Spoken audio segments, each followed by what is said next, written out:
Hello बच्चों, future academy and institute में आपका स्वागत है।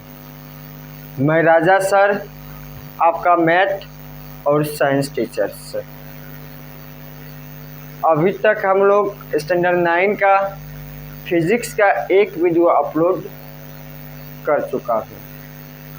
आज हम लोग स्टैंडर्ड 9 का फिजिक्स का चैप्टर 1 का रेस्ट एंड मोशन का सेकेंड वीडियो अपलोड करेंगे, जिसमें कि अभी तक हम लोग सिर्फ बेसिक कंसेप्ट देखे थे।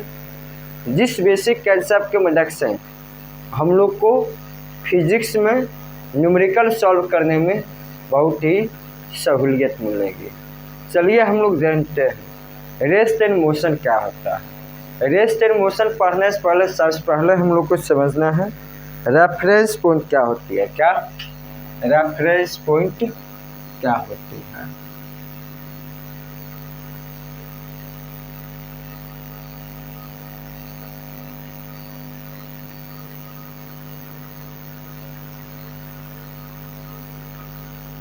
क्या बोले?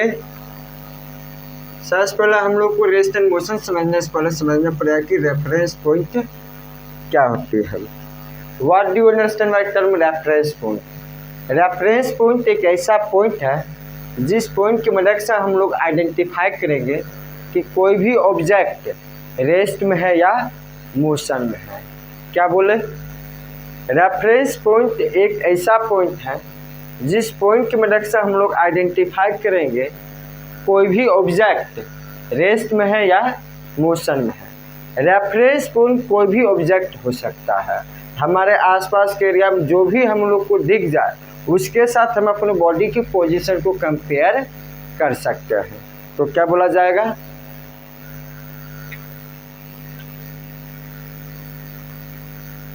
It is a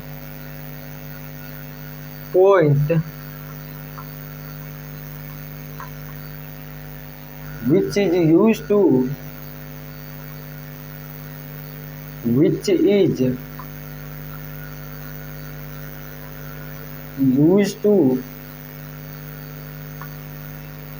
find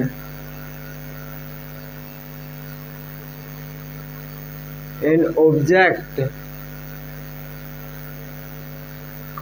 is in rest or motion।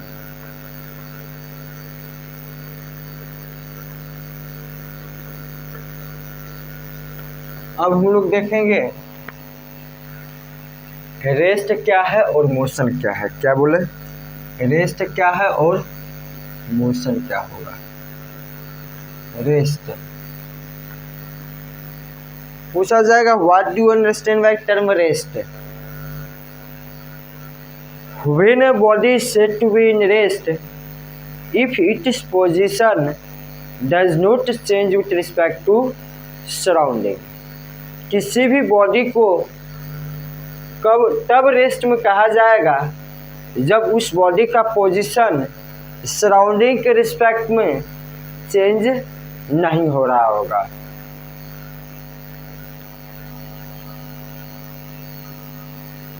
A body is said to be in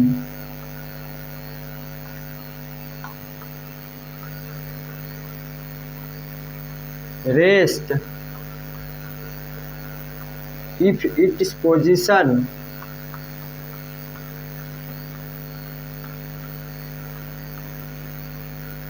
change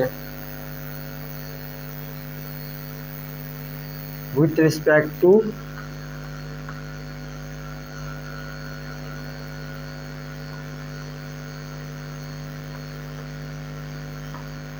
surroundings।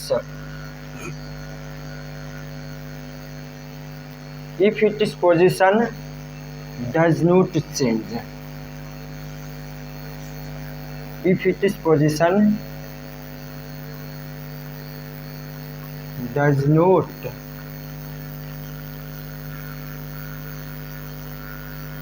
change with respect to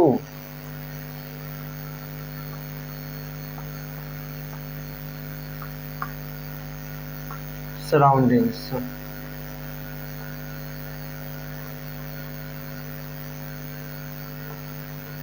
क्या बोला गया? रेस्ट क्या होगा? कोई भी बॉडी तब रेस्ट में आएगा जब उस बॉडी का पोजीशन उसके सराउंडिंग के रिस्पेक्ट में चेंज नहीं हो रहा होगा। मोशन क्या होगा? किसी भी बॉडी को मोशन में तब कहा जाएगा जब उस बॉडी का पोजीशन सराउंडिंग के रिस्पेक्ट में चेंज हो रहा होगा। क्या बोला जाएगा? A body is motion. क्या? Motion.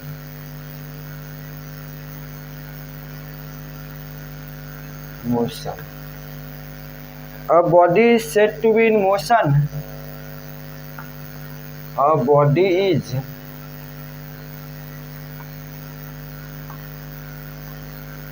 said to be in motion if its position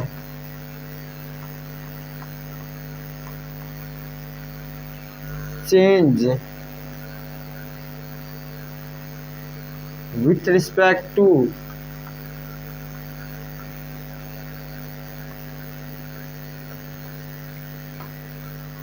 surroundings।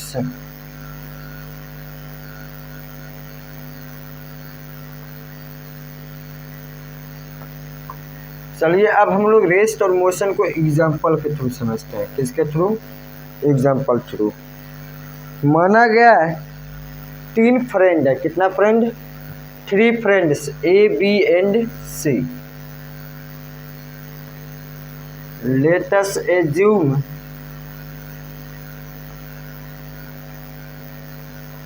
three friends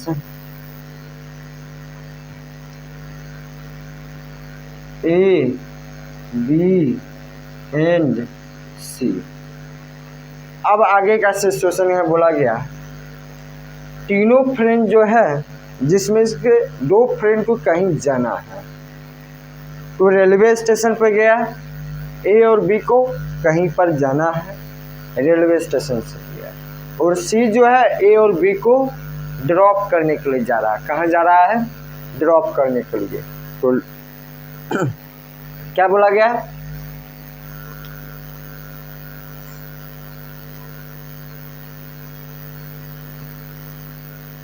मान लिया गया ये रेलवे स्टेशन का क्या है? प्लेटफॉर्म।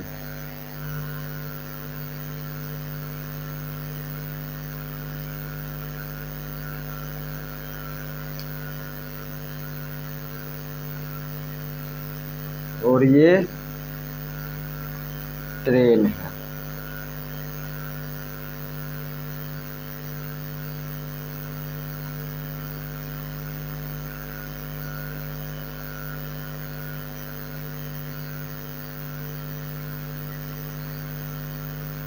ये क्या है? ट्रेन। और ये प्लेटफॉर्म।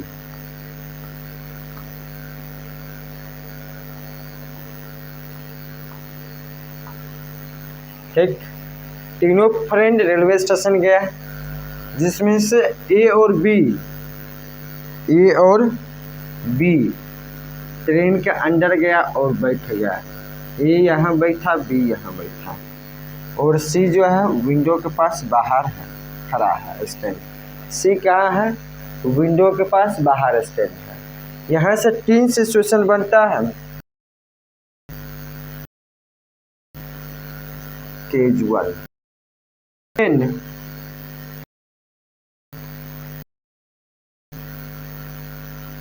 Train stops.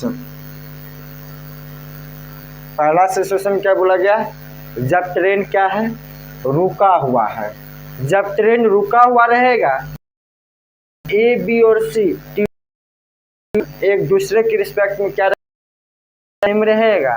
तो इसका मतलब है तीनों का पोजीशन एक दूसरे के रिस्पेक्ट में चेंज नहीं हो रहा है।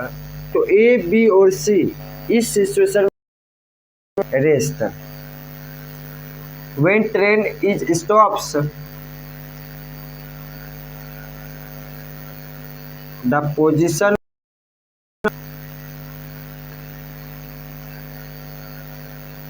A, B and C doesn't change with respect to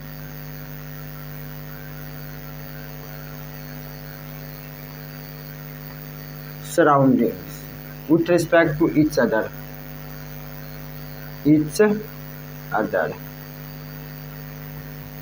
Therefore,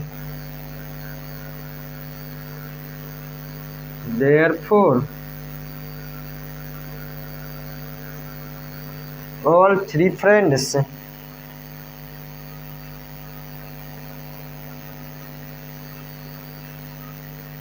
A, B and C are in rest.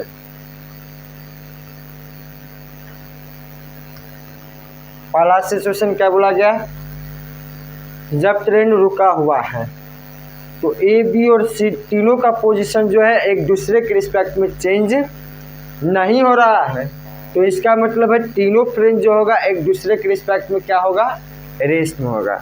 Case to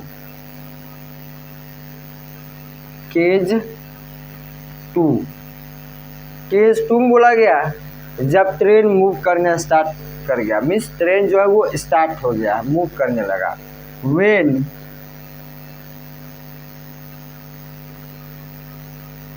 train is moving, दूसरा कंडीशन क्या बोला गया, जब ट्रेन मूव करने लगा।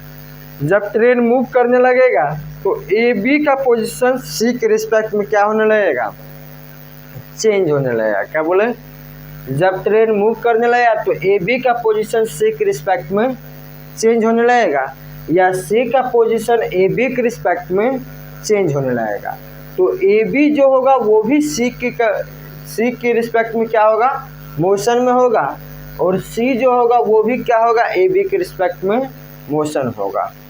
The position of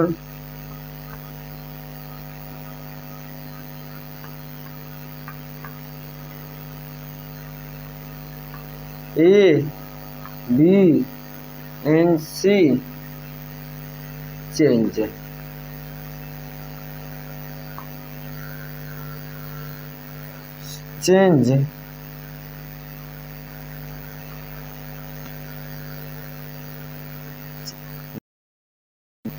Change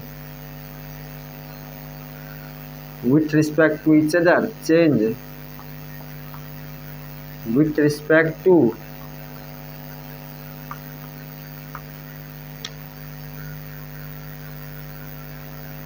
each other. Therefore,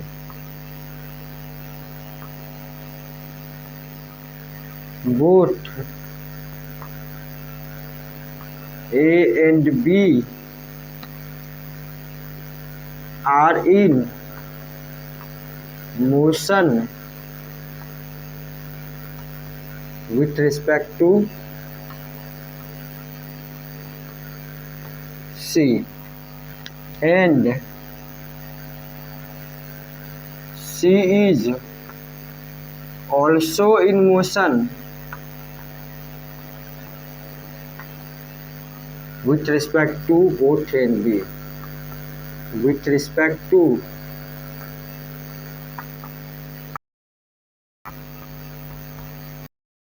A and but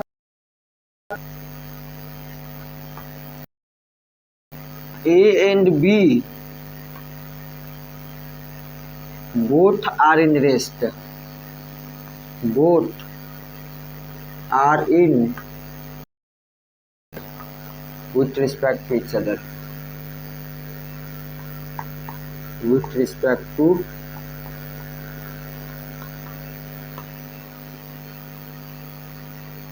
each other। क्या बोला गया, पहला कंडीशन बोला गया जब ट्रेन रुका हुआ है, तो तीनों फ्रेंड एक दूसरे के रिस्पेक्ट में क्या है, रेस्ट में। दूसरा केस बोला गया जब ट्रेन मूव करना स्टार्ट हो गया। जब ट्रेन मूव कर रहा है तो तीनों का पोजीशन क्या होगा, चेंज होना स्टार्ट हो जाएगा, जिसमें से सी जो होगा ए और बी के कंपेयर में मोशन में होगा, और ए और बी जो होगा वो सी के कंपेयर में मोशन में होगा। लेकिन एक सिचुएशन और है, जब ट्रेन मूव कर रहा होगा उस समय ए और बी का पोजीशन चेंज नहीं हो रहा होगा, तो ए और बी एक दूसरे के रिस्पेक्ट में क्या रहेगा, रेस्ट में रहेगा। चलिए इसके बाद अब हम लोग बात करते हैं डिस्टेंस एंड डिस्प्लेसमेंट का। इस पे डिस्टेंस एंड डिस्प्लेसमेंट।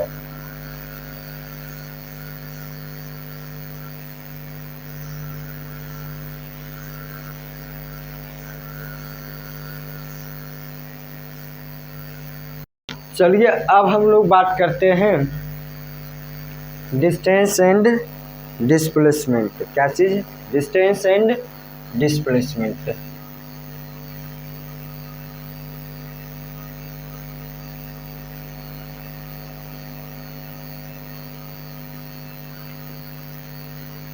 डिस्टेंस और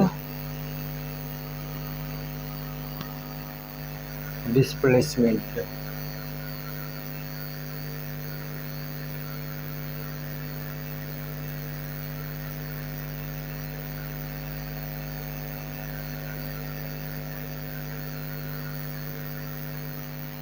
तो सबसे पहले हम लोग को पता कर चलना चाहिए कि डिस्टेंस क्या होता है और डिस्प्लेसमेंट क्या होता है।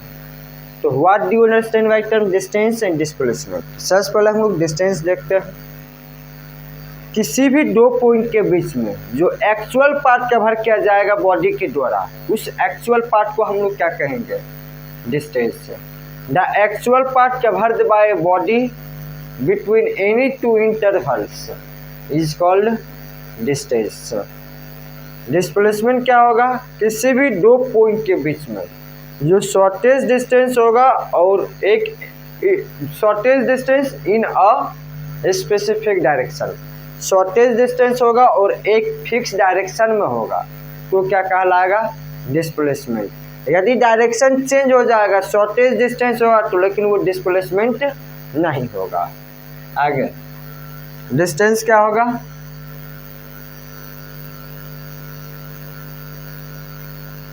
the actual path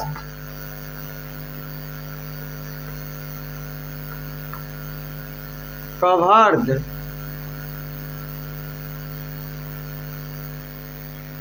by a body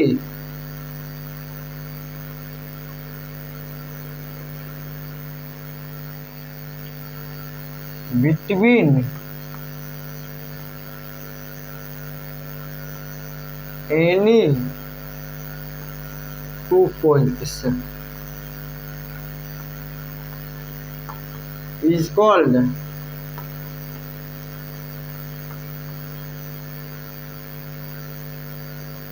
distance।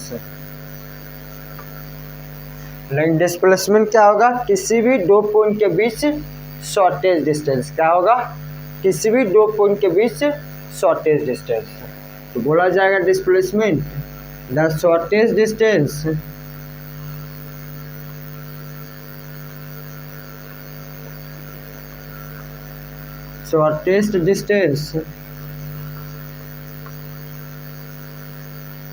between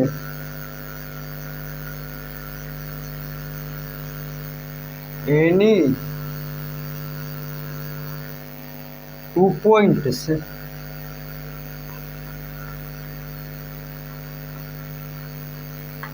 in a specific direction।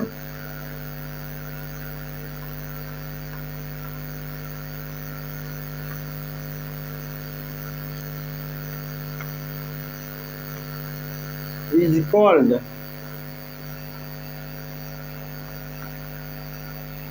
displacement।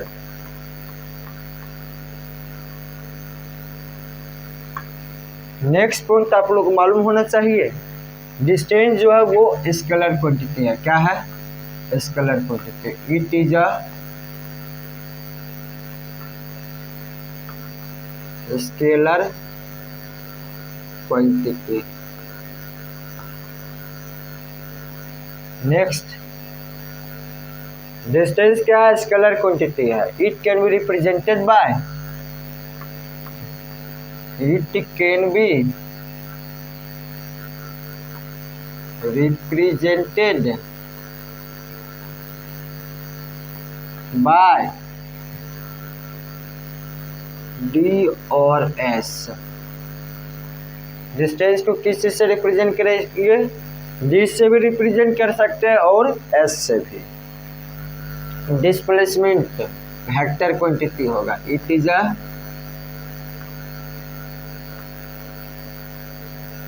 Vector quantity. It can be represented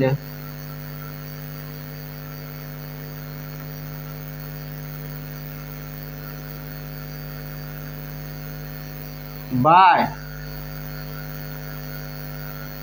D के ऊपर में क्या किया जाएगा? वेक्टर क्वांटिटी तो एरो मार्किंग, और यदि S से रिप्रेजेंट करें तो S के ऊपर में एरो मार्किंग। इसके बाद हम लोग को मालूम होना चाहिए डिस्टेंस कभी भी जीरो या नेगेटिव नहीं होगा। It can't be major, it can't be zero और नेगेटिव। डिस्टेंस जब भी होगा क्या होगा? हमेशा पॉजिटिव। डिस्प्लेसमेंट पॉजिटिव भी हो सकता है, नेगेटिव भी हो सकता है और zero. It can be positive, negative and zero. Displacement zero भी हो सकता है, नेगेटिव भी हो सकता है और पॉजिटिव भी हो सकता है, लेकिन डिस्टेंस कभी भी जीरो या नेगेटिव नहीं होगा। नेक्स्ट, यदि हम लोग बात करते हैं SI और CGS यूनिट का, SI and CGS unit of distance, SI and CGS unit. यदि SI एंड CGS यूनिट की बात किया जाएगा तो डिस्टेंस का SI यूनिट क्या होगा? Metre. SI unit of distance is metre.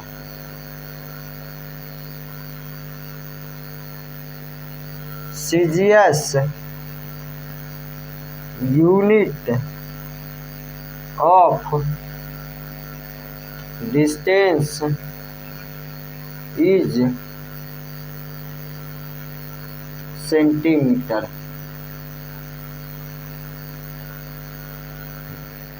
Distance का SI यूनिट क्या होगा?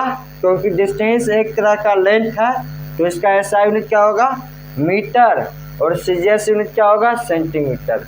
Same SI and CGS unit of displacement. यदि डिस्प्लेसमेंट का CGS है और SI यूनिट पूछा जाएगा तो SI यूनिट क्या हो जाएगा?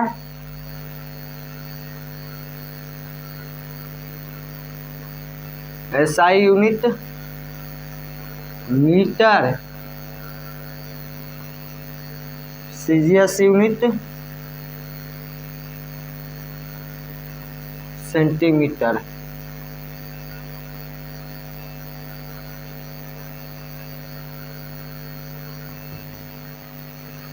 अब बात आता है और कुछ यूनिट हो सकता है, इसके अलावा और यूनिट भी हो सकता है डिस्टेंस का, किलोमीटर, मिलीमीटर। अब बात आता है मैंने यहाँ पर कन्वर्जन, कन्वर्ट। तो हम लोग को याद रखना है 1 kilometre is equal to 1000 metre and 1 metre is equal to 100 centimetre. जब मीटर को सेंटीमीटर में कन्वर्ट करने तो 100 से मल्टीप्लाई करना, और किलोमीटर को मीटर में क्या कन्वर्ट करने तो 1000 से मल्टीप्लाई करना है। अब बात आएगा, पूछा जाएगा डिस्प्लेसमेंट जो होगा पॉजिटिव, नेगेटिव और जीरो कैसे होगा। तो सिंपल सी बात है, एक एग्जांपल लेते हैं, एग्जांपल के थ्रू हम लोग बात करते हैं।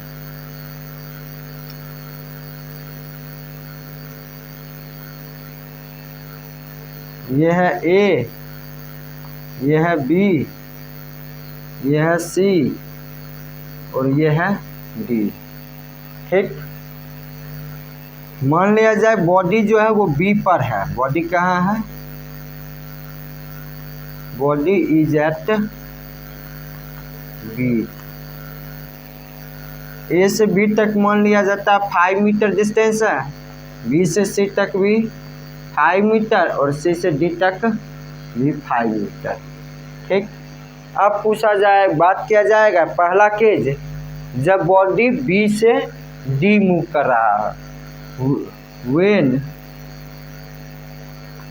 Body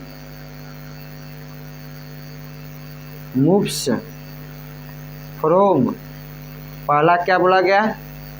B to D. दूसरा बोला गया B to D and then to C. तीसरा बोला गया B to C and then to B. और चौथा बोला गया B to D and then to A. 4 situation में हम लोग को समझ में आ जाएगा किस सिचुएशन में डिस्प्लेसमेंट जीरो होगा और किस सिचुएशन में डिस्प्लेसमेंट पॉजिटिव होगा और किस सिचुएशन में डिस्प्लेसमेंट निगेटिव होगा। पहला बात करते हैं फ्रॉम बी टू डी। जब बी से डी बॉडी मूव करेगा तो डिस्प्लेसमेंट बराबर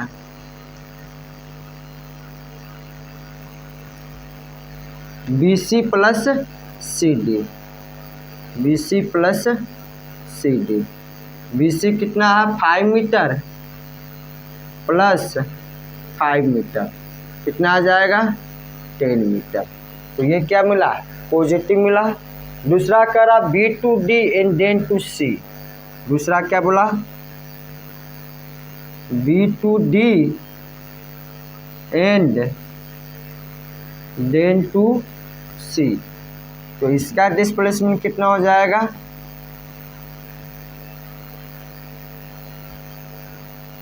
बी टू डी तो क्या?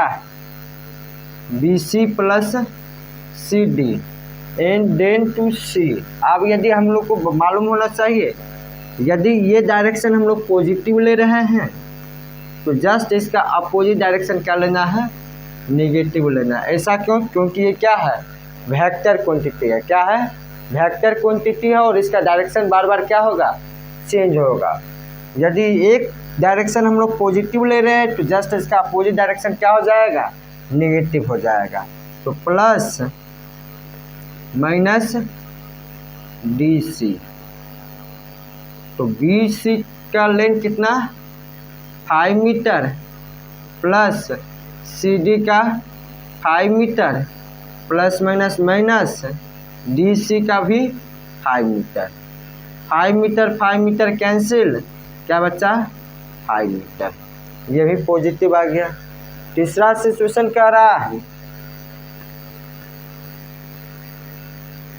B to C and then to B.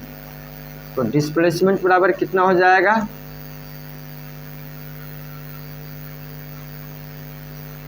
B से सी गया फिर सी से बी आ गया, क्या होगा? B C plus minus C B, क्योंकि बी सी गया तो पॉजिटिव, फिर सी से बी आया तो नेगेटिव, तो क्या हो जाएगा 5 metre plus minus minus 5 metre, तो 5 मीटर में से 5 मीटर जाएगा कितना आएगा 0। Next last fourth, B to D and then to A, B से डी गया और फिर डी से ए आया, तो क्या होगा displacement is equal to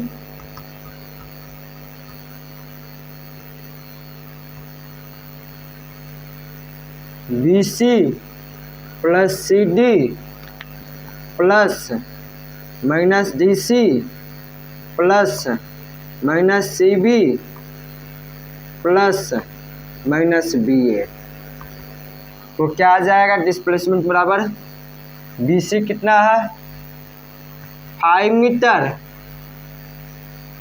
C D plus 5 metre plus minus minus D C 5 metre plus minus minus C B 5 metre, फिर plus minus minus B A 5 metre, plus 5 metre minus 5 metre plus 5 metre minus 5 metre cancel, तो क्या बचा minus 5 metre. तो इस situation में देखें displacement जो है वो पॉजिटिव भी आ रहा है और 0 भी आ रहा है और नेगेटिव भी आ रहा है, तो हमेशा याद रखना है डिस्प्लेसमेंट पॉजिटिव भी हो सकता है, नेगेटिव भी हो सकता है और 0 भी हो सकता है, लेकिन डिस्टेंस कभी भी नेगेटिव या 0 नहीं होगा, जब भी होगा डिस्टेंस हमेशा पॉजिटिव होगा। अब हम लोग बात करते हैं टाइप्स ऑफ मोशन के बारे में। मोशन कितने तरह का होता है, 2 तरह का होता है, एक यूनिफॉर्म मोशन और दूसरा non uniform motion.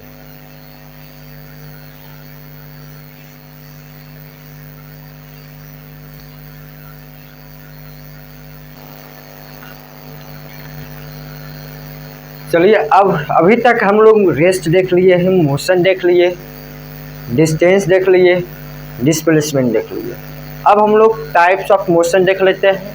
Types of motion के बाद डिस्टेंस और डिस्प्लेसमेंट के रिलेटेड कुछ एग्जांपल मीन्स कुछ न्यूमेरिकल क्वेश्चन सॉल्व कर लगे। टाइप्स ऑफ मोशन,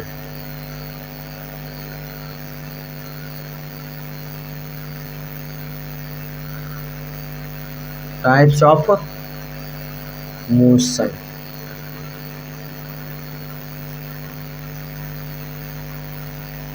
मोशन कितने तरह का, 2 तरह का, क्या क्या, uniform motion and non uniform motion. पूछा जाएगा what do you understand by term uniform motion and non uniform motion. Uniform motion किसे कहते हैं और नॉन यूनिफॉर्म मोशन किसे कहते हैं, तो क्या बोलना है, जब body equal distance equal time में कवर करेगा तो बॉडी क्या कहलाएगा यूनिफॉर्म मोशन में, और जब body equal distance unequal time में कवर करे या अनइक्वल डिस्टेंस इक्वल टाइम में कवर करे या अनइक्वल डिस्टेंस अनइक्वल टाइम में कवर करे, तो तीनों सिचुएशन में बॉडी क्या कहलाएगा नॉन यूनिफॉर्म मोशन। क्या कहलाएगा नॉन यूनिफॉर्म मोशन। तो क्या बोला जाएगा, 2 तरह का है, एक uniform motion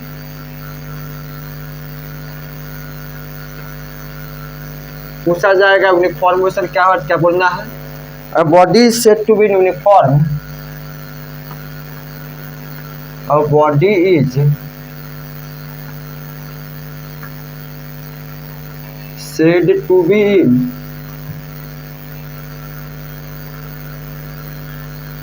uniform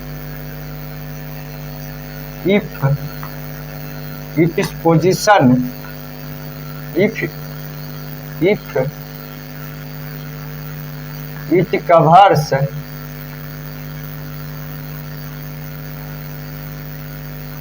equal distance in equal interval of time। Body को यूनिफॉर्म कब कहा जाए, जब body equal distance equal interval of time में कवर करेगा। जब पूछा जाएगा यूनिफॉर्म मोशन का ग्राफ कैसा होगा, क्या बोलना है, straight line passing through origin, ये डिस्टेंस है और ये टाइम है। यूनिफॉर्म मोशन का ग्राफ क्या होगा, straight line passing through origin, straight line passing through origin. किस तरह की मोशन का ग्राफ होगा ये, यूनिफॉर्म मोशन। दूसरा पूछा जाएगा नॉन यूनिफॉर्म मोशन, क्या पूछा जाएगा, नॉन यूनिफॉर्म मोशन।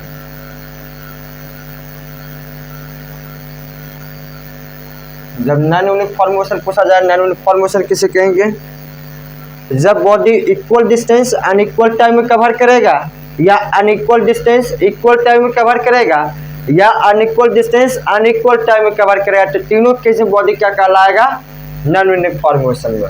अब body is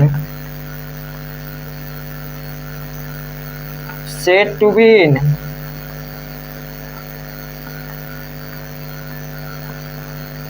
non-uniform motion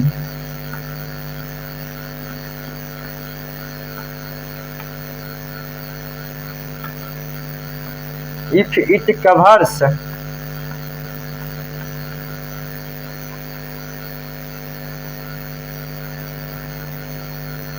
equal distance in equal interval of time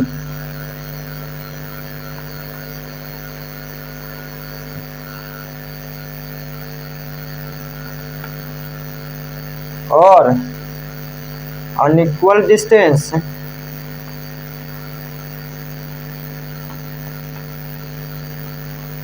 in equal interval of unequal interval of time,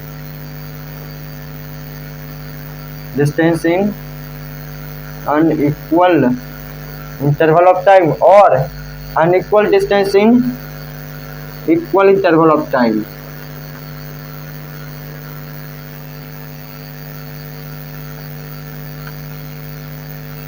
और unequal distance in unequal interval of time।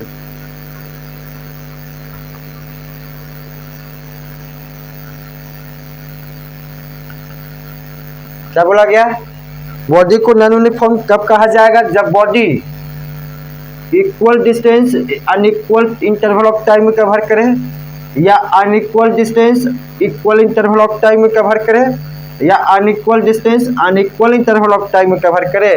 तीनों situation क्या कहलाएगा, non uniform motion का graph देखते हैं।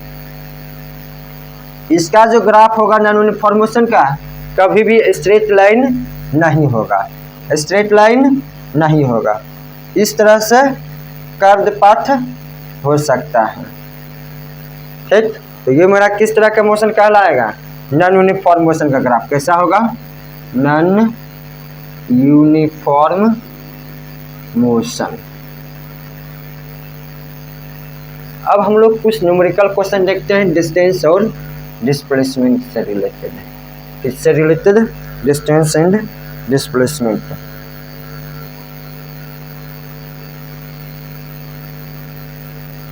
Numericals, एक question पूछा गया, एक बॉडी है जो एक सर्कुलर पाथ पर मूव कर रहा है। किस पाथ पर मूव कर रहा है, सर्कुलर पाथ पर मूव कर रहा है। किस पाथ पर मूव कर रहा है, सर्कुलर पाथ पर मूव कर रहा है, जिसका जो रेडियस है ये r है। रेडियस कितना है, r है। ये है a b c d। यहाँ से हम लोग को क्वेश्चन पूछा गया पहला, when a body moves from, पहला A to B, दूसरा A to C एंड तीसरा A to A, find distance and displacement, distance and displacement.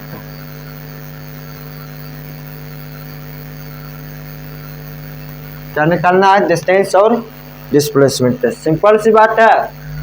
पहला क्या बोला गया? ए से बी मूव करेगा, दूसरा ए टू सी मूव करेगा और तीसरा ए टू ए मूव करेगा। तो एक चीज हमेशा याद रखना है, ये वाला जो रीजन है ये क्या है? पूरे सर्कल का 1/4 भाग है। क्या है? सर्कल का 1/4 भाग है। ये क्या? सर्कल का 1/4 भाग है। जब हमें डिस्टेंस निकालना होगा तो इस पार्ट का यूज किया जाएगा, डिस्टेंस निकालने के लिए इस पार्ट का यूज किया जाएगा। और जब डिस्प्लेसमेंट निकालना होगा तो इस पार्ट का यूज हम लोग नहीं कर सकते। क्यों नहीं कर सकते हैं? क्योंकि एक कर्व पार्ट है, हर एक पॉइंट पे डायरेक्शन क्या होता है? चेंज होता है। कर्व पार्ट में हर एक पॉइंट पे डायरेक्शन चेंज होता है। और डिस्प्लेसमेंट में हम लोग पढ़े हैं एक फिक्स डायरेक्शन होना चाहिए।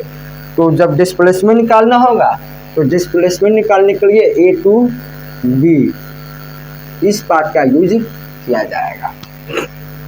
तो पहला केस फर्स्ट में क्या कर रहा है? ए टू बी मूव करेगा, distance A to B move करेगा। सबके लिए पहले एक कॉमन निकाल लेते हैं। कॉमन क्या निकालना है? याद रखना है, जब बॉडी एक राउंड कवर करेगा मीन्स ए टू ए आएगा तो कितना डिस्टेंस कवर करेगा? जितना इसका सरकमफ्रेंस होगा। Solution distance covered in 1 round is equal to circumference of circle. और सरकमफ्रेंस ऑफ सर्कल कितना होगा? 2πr। अब पहला क्वेश्चन पे आते हैं। पहला क्वेश्चन क्या बोला गया? From A to B. A से कहाँ मूव कर रहा है? बी के तरफ मूव कर रहा है। A to B. जब ए टू बी मूव करेगा तो ए टू बी डिस्टेंस कितना हो जाएगा? डिस्टेंस इज इक्वल टू, हम लोग जानते हैं ए टू बी मूव करेगा तो ये ए से बी तक का जो पार्ट है पूरे सर्कल का 1/4 भाग है। कितना? 1/4 भाग है। तो डिस्टेंस बराबर क्या हो जाएगा? 1/4 इंटू सरकमफ्रेंस। तो क्या हो जाएगा?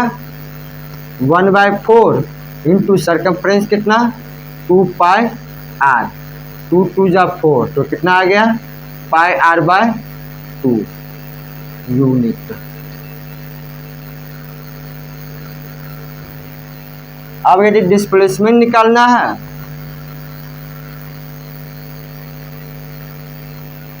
तो क्या निकालना पड़ेगा? ए बी लेंथ निकालना पड़ेगा। A B. और ये निकालने के लिए, ए बी निकालने के लिए इससे हम लोग ओरिजिन ओ मानते हैं। तो ये राइट एंगल ट्रायंगल है, ये आर है ओ ए, तो ओ बी भी कितना होगा? आर होगा। कितना होगा? ओ बी भी आर होगा। तो ए बी निकालने के लिए क्या यूज करना पड़ेगा? पाइथागोरस थ्योरम यूज करना पड़ेगा। तो distance A B, displacement A B निकालना है in triangle O A B.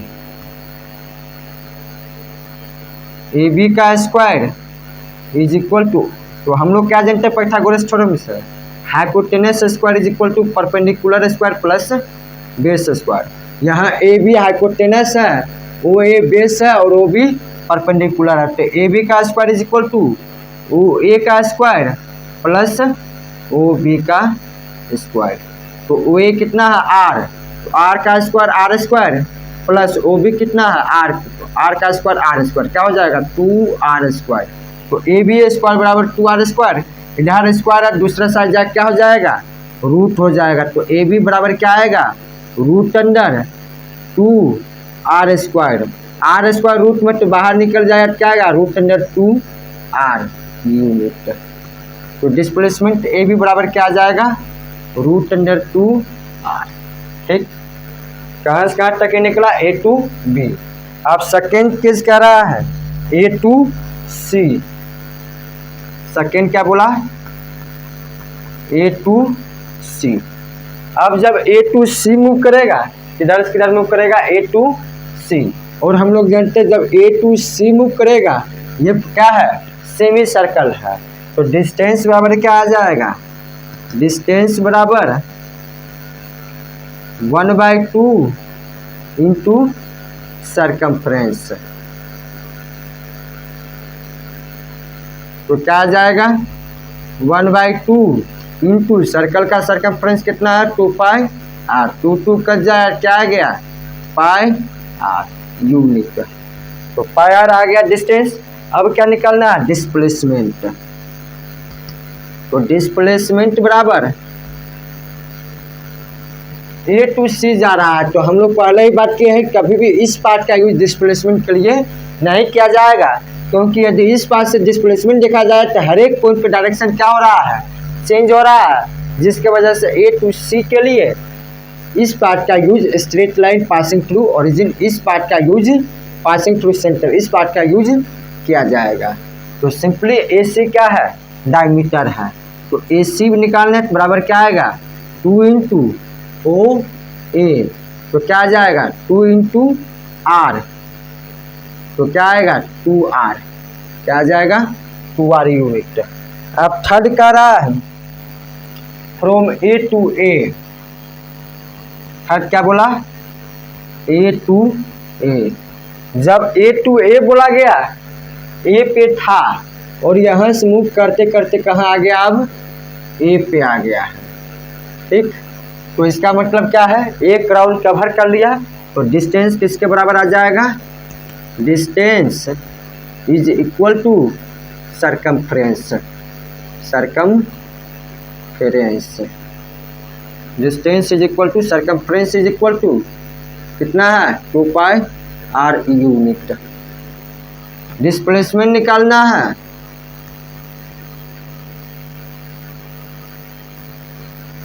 तो सिंपली बात है, ए पे था इनिशियल पॉइंट और फाइनल पोजीशन भी कहाँ है, ए पे है। तो हमेशा याद रखना है, जब बॉडी का इनिशियल पोजीशन और फाइनल पोजीशन एक हो जाएगा, कोइंसाइड हो जाएगा, उस समय डिस्प्लेसमेंट कितना हो जाएगा, 0। तो यहाँ पर डिस्प्लेसमेंट कितना, 0। चलिए, आज का वीडियो हमारा यहीं पर समाप्त होता है, और थर्ड लेक्चर में हम लोग बात करेंगे डिस्टेंस और डिस्प्लेसमेंट से रिलेटेड 1-2 क्वेश्चन और हम लोग डील करेंगे। इसके बाद हम लोग स्पीड, वेलोसिटी और एक्सेलरेशन पर चलेंगे। इस पे स्पीड, वेलोसिटी एंड एक्सेलरेशन पे बने रहिए इसी तरह। धन्यवाद। यदि आपको वीडियो पसंद आए तो आप लोग शेयर कीजिए, लाइक कीजिए और चैनल को सब्सक्राइब कीजिए। धन्यवाद।